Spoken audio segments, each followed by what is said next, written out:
If you're watching this, you've stumbled onto a story where legends breathe, predators stalk the stars, and one human finds himself standing where no one else dared. Before we begin, don't forget to hit that like button, drop a comment sharing what you'd do if you faced the deadliest predator in the galaxy, and subscribe so you never miss the next chapter. Now let's dive in. The jungle was alive with whispers. Shadows pressed in from every side, thick vines hung like nooses, and the air shimmered with heat that clung to the lungs. On this nameless world, creatures hunted with teeth longer than a man's arm, and none were feared more than the beasts spoken of only in fragments across the stars. The apex predator. It was said that it had never bowed, never faltered, and never spared prey. Whole alien fleets had burned trying to cage it, but in the end only husks of ships remained, orbiting as warnings. Marcus Hale had heard such stories in passing, half believed like a soldier believes a ghost tale during the long night watches. He hadn't planned on testing their truth. Yet here he was, stranded, unarmed, blood drying on his forearm from the crash, and surrounded by a wilderness that wanted him dead. His transport had shattered high above the canopy, scattering wreckage across miles of jungle. He alone had crawled from the flames.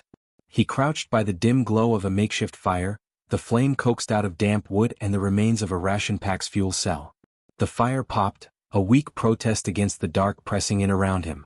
He forced his breathing steady, calculating calories, measuring the remaining water in his dented canteen. Survival was mathematics, discipline, patience. And Marcus had survived worse. He'd been a medic on the outer frontiers, the man who patched others when command sent them into unwinnable battles. He'd seen worlds reduced to ash, had pressed his hands against wounds that would not close. Alone now, he had only himself to keep alive. But the jungle was not still. The silence was wrong. He knew enough of predator patterns to recognize when smaller creatures ceased their noises. He lifted his head slowly, eyes scanning beyond the edge of firelight. A sound reached him, a guttural rumble, low and resonant, vibrating through the ground more than the air. It was not the cry of a scavenger. It was the voice of something that knew no fear. Marcus froze. Slowly, he placed his hand on the sharpened length of metal he'd torn from wreckage, a crude spear. A pair of eyes glowed from the foliage, distant yet locked onto him. Not yellow. Not green. A pale, unnatural silver, reflecting his firelight like molten steel. They did not blink. The stories whispered through his mind, but training steadied his pulse. Do not run. Running marked prey. He kept his body low, controlled, every muscle tight yet deliberate. The eyes in the dark shifted, circling, measuring. The shape behind them stayed hidden, but Marcus felt its presence. Immense, deliberate, intelligent. Then, without warning, the jungle exploded. A roar split the night as another beast, thick-scaled with tusks like broken swords, charged into the clearing. Marcus barely turned before it met something faster. A blur of muscle and shadow slammed into it with a crack like breaking stone. The tusked monster screamed as claws shredded into its flank, fangs tore through its throat. Blood sprayed across the firelight, sizzling as it struck embers. The fight lasted less than a breath. And then silence again. The scaled creature collapsed, twitching, lifeless. Standing above it was a nightmare-given form. The apex predator. Its fur was black as oil but glimmered faintly with streaks of deep violet under the alien glow of the jungle. Muscles rippled like a forged machine beneath its hide. Its head, wolf-like but broader, tilted with a cat's grace. Claws as long as blades dripped blood. Its chest expanded with a steady, unhurried breath. Marcus had expected savagery, but what struck him most was the control. The predator had killed cleanly, without wasted motion, as if the world itself bent to its timing. It looked down at its kill, then up at him. Those silver eyes burned, not with hunger alone but with calculation. Marcus gripped his spear tighter. His fire hissed, throwing sparks upward, daring to mark him as something more than a shadow. The predator stepped closer, paws sinking into the earth without a sound. Each movement was deliberate, testing his reaction. He forced himself to stand. Not tall, no man could match its height, but steady, unflinching. His heartbeat hammered, but he held its gaze. He had learned long ago that fear could kill faster than any weapon. The predator stopped at the edge of the light. Its breath fogged faintly, catching the glow, rhythm slow, steady. The air between them thickened, as if both tested the other for weakness. Marcus knew the stories said no being had ever stood before it without breaking. Yet here he was, a man with nothing left but will. For long moments, they faced each other in silence, broken only by the crack of burning wood and the drip of blood from claws. The predator lowered its head slightly, not in submission, not yet, but in acknowledgement. Then just as swiftly as it had come, it turned away. It melted back into the foliage, vanishing like smoke, leaving only the corpse of its kill as proof. Marcus exhaled at last, the tension leaving his muscles like a collapsing structure. But he did not relax fully. He knew predators remembered. And from the weight of that stare he understood something deeper. The apex predator had not spared him by chance. It had chosen to watch. And that meant this was only the beginning. The jungle dawn came not with birdsong, but with the distant howls of creatures Marcus had no name for. Mist clung to the trees, wrapping the wreckage of his transport in a shroud. He woke with a start, spear in hand, senses sharpened by the memory of silver eyes. Sleep had been shallow, broken by the certainty that something immense lingered just beyond his reach. He searched for signs. Tracks gouged into the earth, larger than any beast he'd seen, circled his camp. The ground bore deep impressions where claws had pressed, deliberate rather than careless. It had walked the perimeter close enough to strike but hadn't. The realization unsettled him more than an outright attack. Predators didn't stalk without purpose. This one was measuring him. Marcus moved with quiet precision, gathering what little salvage he could still use. A jagged panel of hull metal became a shield, rough but serviceable. He wrapped strips of torn fabric around his boots to silence his steps. His father's voice echoed in memory from a childhood spent hunting deer in quiet forests. Respect the pattern of the wild or it will bury you in it. Hours passed in wary motion. He climbed trees to scout, marked water sources, and mapped the invisible lines of territory. Yet each time he felt alone, that pressure returned, the certainty of being observed. Once, while crouched over a stream to drink, a shadow rippled across the water's surface. When he spun, nothing stood there, but the air held the scent of blood and ozone. By midday, hunger gnawed, forcing him to risk foraging. He roasted roots over his fire, chewing slowly, eyes scanning the underbrush. That was when it came. Not the predator, something else. A hiss cut through the jungle, metallic and out of place. Marcus dropped flat, ears straining. The hiss became a voice, guttural but shaped by technology. He crept closer, weaving through vines until he saw them. 4 figures in armor mottled with jungle paint. Not beasts but mercenaries. Their weapons gleamed with alien alloys, pulse rifles and energy nets. A small drone buzzed over their heads, scanning for movement.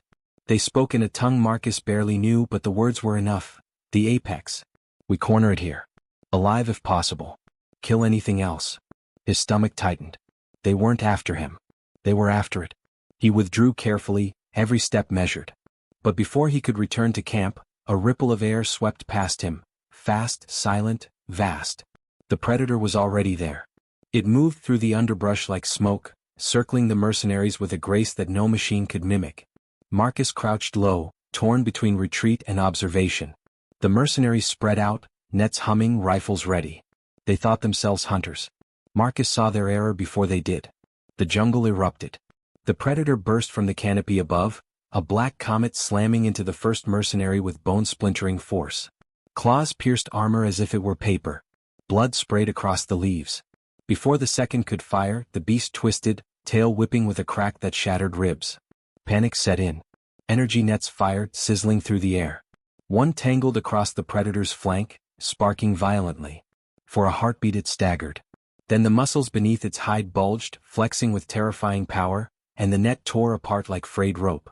Marcus watched, awe and dread locking his breath. He knew efficiency when he saw it. Every strike was calculated, every kill precise. This was no frenzied animal.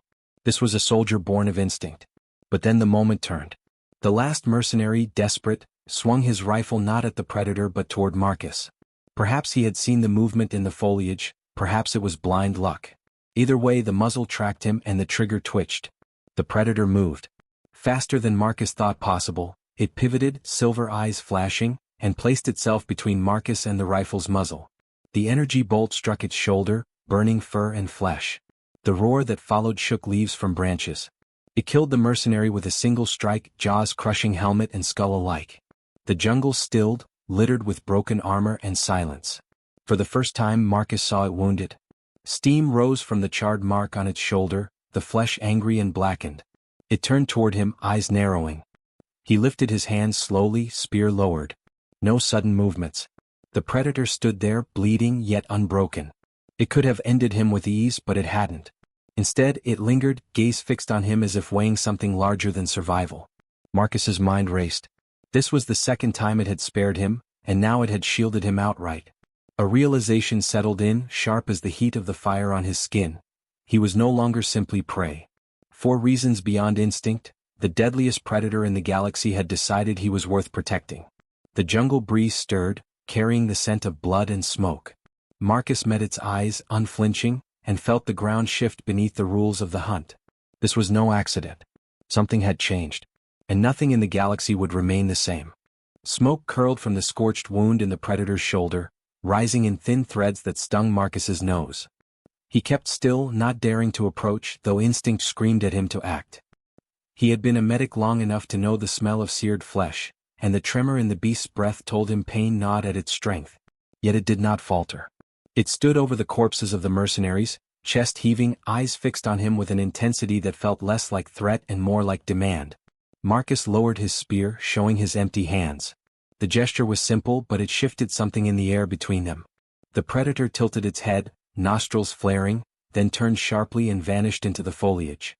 For a long moment Marcus stood alone among the broken bodies, the jungle eerily hushed as though even the insects held their breath.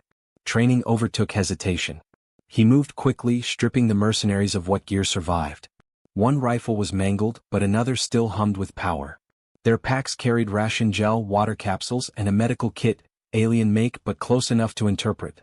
He stuffed supplies into a salvaged satchel, every motion efficient, every sense tuned to the possibility of return. As dusk deepened, he found himself drawn toward where the predator had gone. He told himself it was survival logic. Tracking it meant avoiding ambush, but the truth pressed harder, curiosity and something like obligation. It had taken a bolt meant for him. That kind of act demanded recognition. He followed broken foliage until he found it. The predator lay in a shallow hollow beneath twisted roots, its flank rising with slow, steady breaths. In the dim light its silver eyes opened, watching him, yet it did not move to strike. Marcus knelt a few paces away, setting down the medical kit between them. His voice was steady but quiet, as if speaking to a wounded comrade. "You kept me alive. Now let me keep you breathing." It rumbled low in its throat, neither consent nor denial. He inched closer, every muscle tense, and opened the kit. The tools were foreign, their shapes and fluids unfamiliar, but triage was universal. Burn tissue, cleanse, seal, stabilize. He wrapped a band of flexible gel around its shoulder, activating the nanite solution. The predator flinched but did not lash out. Its eyes never left his face. The act forged an unspoken tether. He sat there as night closed in, firelight flickering from a torch stuck in the soil. The predator lowered its head, resting on its paws, its gaze softer, though still sharp with primal edge. Marcus leaned back, exhaustion pulling at his bones, and for the first time since the crash, he felt the strange weight of not being entirely alone. Dreams came in broken flashes. The screams of his old unit, the endless pressure of blood-soaked hands that could not stop the dying, the hollow silence of being the one left breathing. He woke before dawn, sweat cold on his skin. Across the fire, the predator watched him as if it had seen those ghosts writ in his sleep. The days that followed blurred into a fragile rhythm. Marcus hunted small game with his spear while the predator brought down larger kills, leaving scraps within sight of his camp. It never approached the fire, but it circled near enough that its presence became constant, a shadow at the edge of vision. When Marcus built traps or scaled trees to scout, he would glance down to find silver eyes studying his technique, as though the beast itself was learning. Yet the balance was fragile. One evening, while Marcus roasted a lizard-like creature, the air vibrated with a low hum. He stilled, listening. Engines. Heavy, distant, but growing closer. He scrambled up a rise and saw through the canopy the flare of thrusters. A warship, vast and deliberate, settling into the atmosphere. The council had sent more than mercenaries. He returned to camp fast, breath sharp. The predator was already there, hackles raised, ears twitching toward the sound. New.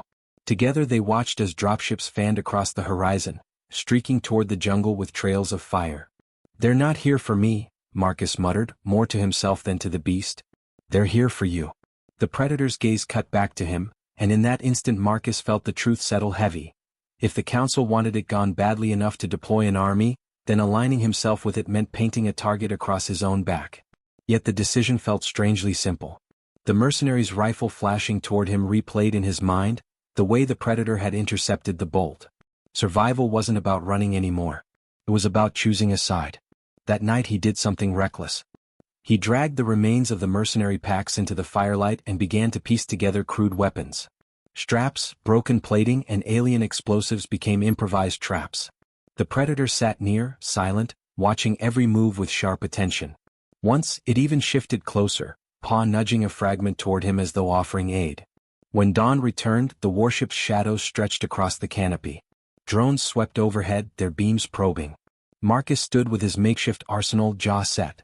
He looked at the predator. "I won't let them cage you," he said. "But I'll need you to trust me." The predator's chest rose with a deep, resonant growl, not hostile but resonant, almost like agreement. It lowered its head for the first time fully, the gesture deliberate, undeniable. Not submission, acknowledgement of kinship. Marcus felt the gravity of it strike him harder than any battlefield memory.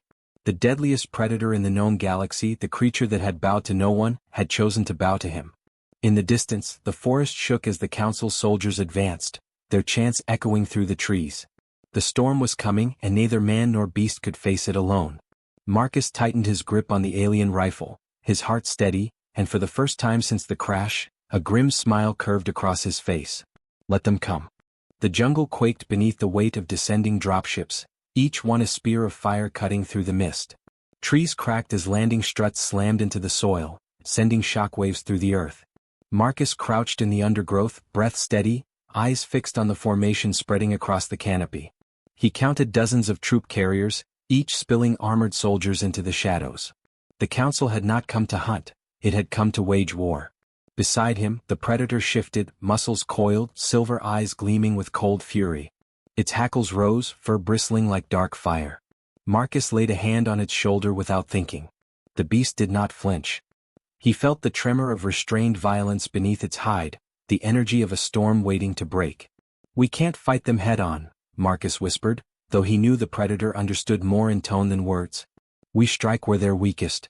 We make them bleed for every step." The predator's growl rumbled low, as though agreeing. It moved when he moved, shadowing his steps as they slipped through the foliage. Marcus placed traps with ruthless precision.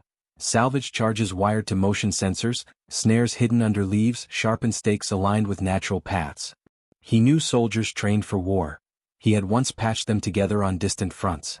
But he also knew armies failed when chaos broke formation, and chaos was a human specialty. The first squad entered their range with mechanical efficiency, rifles sweeping the trees, visors glowing with tactical overlays. Marcus signaled the predator with a nod. Then he triggered the first charge. The explosion ripped through the silence, a concussive blast that hurled soldiers into the air. Before the survivors could recover, the predator struck. It leapt from the canopy with bone-crushing force, claws rending armor like brittle glass. Screams echoed as Marcus fired the salvaged rifle, bursts of plasma cutting through disoriented troops. Together they moved as if bound by instinct, beast and man, each covering the other, each strike complementing the other's rhythm. The squad fell in moments, silence swallowing their last cries. Marcus crouched by one fallen trooper, prying free a grenade launcher from its grasp. He glanced at the predator, panting through blood-flecked fangs, and almost laughed at the absurdity. "They'll call this madness," he muttered. "Us against an army." The predator's silver eyes narrowed, unreadable but fierce. Madness or not, it pressed forward. The deeper they moved into enemy lines, the more brutal the fighting became. Marcus guided them through choke points, turning the jungle itself into a weapon. Vines snapped traps into motion, jagged branches skewered careless troops, and the predator cut down what technology could not. They struck and vanished, until fear began to ripple through the enemy ranks. Yet the council's warship loomed above, unshaken. Marcus saw its bulk through breaks in the canopy, cannons swiveling, drones swarming like hornets. They had inflicted damage, yes, but the storm had not yet broken. Hours bled together, sweat and blood mixing on Marcus's skin. He was weary, but adrenaline kept him upright. The predator bore wounds as well, slashes from blades, scorch marks from rifles, but its stride never faltered. It was as though the presence of Marcus fueled it, gave purpose to fury that had once been aimless slaughter. Then the general arrived. He came not with stealth but spectacle, descending in a towering exosuit, armor etched with symbols of countless campaigns. His voice boomed through external speakers, amplified with cruel relish. "There it is," he called, visor fixed on the predator. "The beast that shamed empires. And the fool who walks at its side." His gaze shifted to Marcus. "A human. Fragile vermin masquerading as warrior. Do you think standing with a monster makes you its equal?" Marcus stepped forward, rifle steady though his arms trembled from exhaustion. He met the general's sneer with a calm that bordered on defiance. "Prey doesn't fight beside predators. We teach them how to win." The general's laugh rang metallic, but it faltered as the predator snarled, baring fangs dripping with fresh blood. The signal was given without words. The battlefield erupted. Troops surged at the general's command, a tide of armored bodies. Marcus and the predator met them head-on. Plasma bolts lit the jungle in stuttering fire, grenades thundered, branches splintered into shards. Marcus ducked and rolled, firing with surgical precision, while the predator cut swathes through enemy lines, each strike leaving ruin in its wake. For a moment, victory seemed possible. Then the warship's cannons roared. Bolts of energy seared the earth, blasting craters that swallowed trees whole. The predator was hurled sideways by a near strike, its hide seared, smoke rising from its flank. Marcus ran to its side, sliding to his knees. The beast struggled, trying to rise, but its body trembled with pain. The general advanced, exosuit crushing soil beneath its weight. He raised a massive blade, its edge glowing with plasma. "Your bond ends here," he declared, voice dripping with contempt. Marcus positioned himself between the blade and the predator. His hands shook, but he held his ground, chest heaving. "If you want him, you go through me." The general tilted his head, visor glinting with cold amusement. "Then you will die first." The blade rose, humming with lethal energy. The predator, bleeding and broken, snarled behind Marcus, its breath ragged but unyielding. Marcus braced for the strike, knowing he could not stop it, yet refusing to move. The paws stretched, electric, unbearable. Then the predator forced itself up, body shuddering with effort, eyes burning like silver fire. With a roar that shook the jungle, it lunged past Marcus, straight at the general's suit. The soldiers froze, momentarily paralyzed by the sheer audacity of the act. Marcus seized the moment, rallying every last ounce of will. He raised the grenade launcher and fired, the blast striking the advancing troops and scattering them like leaves in a storm. The predator clamped its jaws onto the general's arm, tearing metal and flesh alike. Sparks showered as the exosuit groaned under the assault. The general staggered, bellowing in rage, and Marcus pressed the attack, firing bolt after bolt into exposed joints. The tide had turned, but only for a heartbeat. Another blast from the warship split the earth, hurling them all apart. Marcus slammed into the ground, ears ringing, vision swimming. Through the haze he saw the predator rise again, wounds pouring, body trembling, yet refusing to collapse. It stood between Marcus and the advancing general, blood matting its fur, eyes locked in unwavering defiance. The deadliest predator in the galaxy, scarred and staggering but unbroken, had made its choice clear. It would fight not for dominance, not for survival, but for the human who had earned its trust. And in that instant the entire council force realized they were not facing a beast. They were facing a bond. The battle was not over. The true war had just begun.